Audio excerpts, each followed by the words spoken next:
इस्पात नगरी दुर्गापुर में एक बार फिर तृणमूल कांग्रेस और भाजपा कार्यकर्ताओं के बीच झड़प की घटना सामने आई है, जिससे पूरे इलाके में तनाव का माहौल बन गया एवं स्थिति को नियंत्रित करने के लिए मौके पर भारी संख्या में पुलिस बल को तैनात किया गया है। बता दें कि तृणमूल कांग्रेस की ओर से आरोप लगाया गया है कि भाजपा के एक नेता द्वारा एक युवती से छेड़छाड़ की जा रही थी, जिसका तृणमूल कार्यकर्ताओं ने विरोध किया। इसी को लेकर विवाद बढ़ गया और दोनों पक्ष आमने सामने आ गए। तृणमूल ब्लॉक नंबर 1 के अध्यक्ष राजीव घोष ने आरोप लगाया है कि चंडी दास इलाके में सरस्वती पूजा के दौरान एक स्थानीय युवती के साथ भाजपा के कुछ कार्यकर्ता छेड़छाड़ कर रहे थे। इसका विरोध करने पर भाजपा समर्थकों ने इलाके में तनाव फैलाने की कोशिश की। उन्होंने यह भी आरोप लगाया है कि मामले को राजनीतिक रंग देने के लिए भाजपा विधायक ने बी जोन चौकी का घेराव किया। वहीं भाजपा नेतृत्व ने इन आरोपों को सिरे से खारिज करते हुए कहा कि भाजपा कार्यकर्ता पारिजात गंगोपाध्याय पर बेबुनियाद आरोप लगाकर उनके घर पर हमला किया गया है तथा इस संबंध में जिला भाजपा के उपाध्यक्ष चंद्रशेखर बैनर्जी ने अपने वक्तव्यों को रखा। অভিযোগ করছে যে আপনারা ঘরে ঢুকে মারধর করছেন। একদম সম্পূর্ণ মিথ্যে। ওনার বাড়িতে সিসিটিভি ক্যামেরা আছে, ওর ক্যামেরা ভিডিও দেখে নিন, নিয়ে যাচাই করে নিন আপনারা।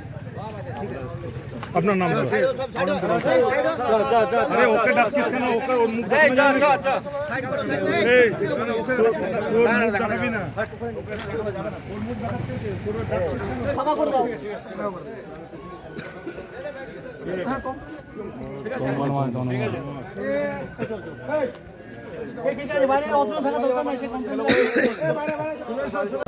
কে কেন্দ্র করে অভিযোগ এসেছিল যে ওই একটি ছেলে লাকি নাম সামথিং লাকি নাম, সে ওইখানে মহিলারা যারা ছিল পুজোর সাথে যুক্ত তাদেরকে একটু ইভটিজিং করছিল এবং সেটা একদিন দুদিন ধরে ইভটিজিং চলছিল। তো সেটা নিয়ে আজকে একটা ঘটনার সূত্রপাত হয়েছিল এবং সেটা আমরা যেটা মনে করি যে এর মধ্যে রাজনৈতিক রং লাগা উচিত নয়, একটা পুজোর ব্যাপার, তবুও এটাতে রাজনৈতিক রং লাগার একটা চেষ্টা হয়েছিল। তা আমরা সর্বতভাবে ব্যাপারটাকে প্রতিহত করে দেখলাম যে বিজেপির হঠাৎ করে এমএলএ সাহেব থেকে শুরু করে তাদের তাবড় লিডাররা এখানে এসে হাজির হয়েছিল। তো যাই হোক, আমরা আমাদের ছেলেদেরকে সংযত রেখেছি এবং আমরা মানে আমাদের যেটা আবেদন যে দুর্গাপুর একটা শান্তিপ্রিয় জায়গা, টাউনশিপ একটা শান্তিপ্রিয় জায়গা, এখানে এই ধরনের মহিলাদের সম্মানহানি বা হ্যান ত্যান এই যে জিনিসগুলো বিজেপির যেটা সংস্কৃতি, যেটা আমরা বিভিন্ন রাজ্যে দেখেছি, এই জিনিসগুলো আমরা মানছি না বা মানতে পারবো না।